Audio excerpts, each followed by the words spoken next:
कश्मीर के पहलगाम में जिस तरह की घटना घटी है वो सामान्य घटना नहीं। पहली बात जो है वो ये है, जो हमारे देश के बड़े बड़े नेता समय समय पर कहते रहते हैं कि आतंकवाद का कोई धर्म नहीं होता। इस घटना ने ये प्रमाणित कर दिया है। नेतागण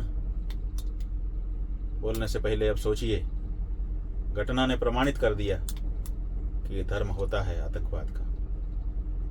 आतंकवाद का धर्म होता है और इसीलिए लोगों का धर्म पूछ करके उनको मार दिया गया।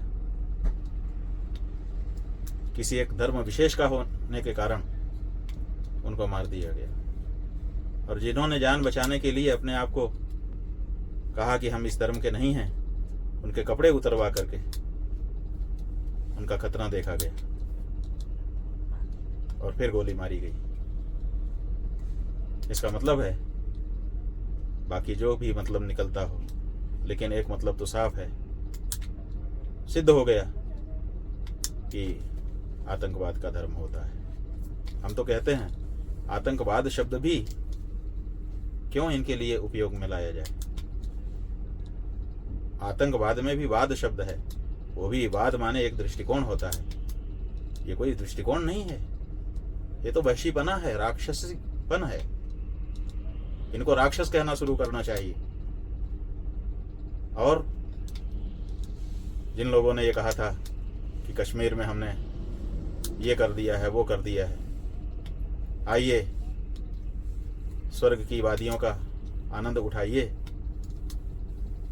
आपके आश्वासन पर ये लोग वहां पर गए थे।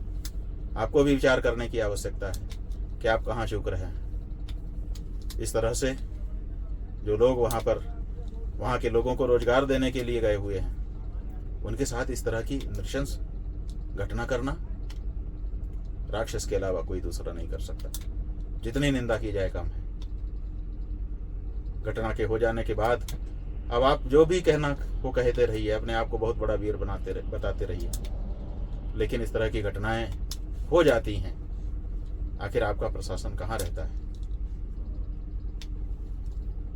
हिंदुओं को विशेष रूप से इस घटना से सीखने की आवश्यकता है।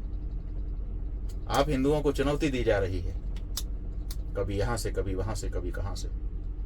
इसलिए फिर से हम कहना चाहेंगे, इस घटना के परिप्रेक्ष्य में भी कहना चाहेंगे कि हिंदुओं, अपने आप को पहचानो और अपने पराक्रम को, जो तुम्हारे पूर्वजों ने समय समय पर प्रकट किया, उसको फिर से प्रकट करने के लिए तैयार हो। कब तक इस तरह से अपना धर्म बता करके गोलियां खाते रहोगे?